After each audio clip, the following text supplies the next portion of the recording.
Hello, আসসালামু আলাইকুম everyone. The cosy plate থেকে সবাইকে স্বাগতম। আমি আজকে তৈরি করব চিকেন ফ্রাই। এটা আসলে আমার প্রথম ভিডিও।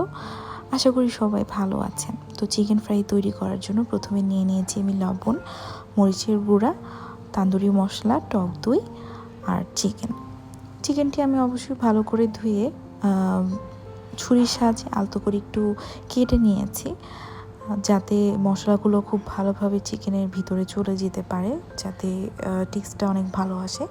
যার কারণে আমি আলতো করে একটু কেটে নিয়েছি, যেটা আপনারা স্ক্রিনে দেখতে পাবেন।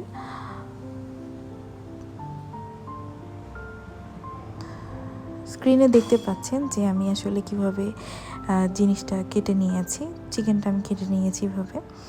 তো এই পর্যায়ে আমি আসলে এখন মশলা মিক্স করব। প্রথমে দিয়ে দিয়েছি মরিচের গুঁড়া। আমি আসলে একটু ঝাল বেশি পছন্দ করি, যার কারণে আমি আসলে প্রথমে 1.5 চামচ মরিচের গুঁড়া দিয়েছিলাম, তারপর অফ স্ক্রিনে আরেকটু 1/2 চামচ দিয়ে নিয়েছিলাম। তারপরে অ্যাড করছি তান্দুরি মশলা। তান্দুরি মশলাটা আমি আসলে 2 চামচের মতো দিয়েছিলাম। তো অনেকে দেখা যায় যে চিকেন ফ্রাইয়ে তান্দুরি মশলাটা অ্যাভয়েড করতে চায়, সেক্ষেত্রে আপনি মরিচের গুঁড়া, লবণ আর টক দই মিক্স করে আধা ঘন্টা রেখে দেন আপনি কোট করে ভেজে নিতে পারেন।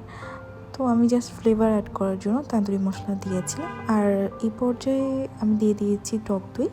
তো এখন জিনিসটা মিক্স করার পালা। তো ভালোভাবে মশলাগুলো যাতে মাংসে ভালোভাবে মিক্স হয় সেটা আমি ভালোভাবে মিশিয়ে নিচ্ছি।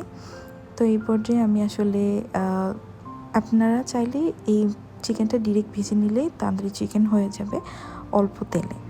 আর আপনারা যদি মনে করেন চিকেন ফ্রাই করবেন, সেক্ষেত্রে আমি অফ স্ক্রিনে আপনার একটা ডিম ফেটে নিয়েছিলাম, ব্রেড ক্রাম্ব আর ময়দা এটাতে কোট করে ডুবো তেলে ভেজে নিয়েছি।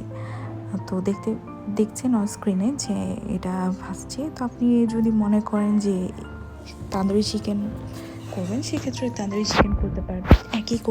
একই ম্যারিনেশন দিয়ে আপনি 2টা জিনিস ভাজতে পারবেন। তো এটা ভালোভাবে ভাজা হয়ে গেলে এই পর্যায়ে আমি আঁচটা খুবই মৃদু করে দিয়েছি, কারণ যখন তেলটা অতিরিক্ত গরম হয়ে যাবে, এটা যদি আপনি আগুনের তাপটা বাড়িয়ে রাখেন, সেক্ষেত্রে আপনার চিকেন ফ্রাইটা পুড়ে যাওয়ার সম্ভাবনা থাকবে। আমার ভিডিওটি পছন্দ হলে অবশ্যই আমার চ্যানেলটি সাবস্ক্রাইব করবেন, লাইক করবেন, কমেন্ট করবেন, শেয়ার করবেন। আমার চিকেনটি ভাজা হয়ে যাওয়ার পরে আমি চিকেনটা নামিয়ে নিয়েছি। আপনি চাইলে এটা সন্ধ্যার নাস্তায় বা ফ্রাইড রাইসের সাথে পরিবেশন করতে পারেন। ছোটো বড়ো সবাই পছন্দ করে। আমার ভিডিওটি দেখার জন্য ধন্যবাদ। আল্লাহ হাফেজ।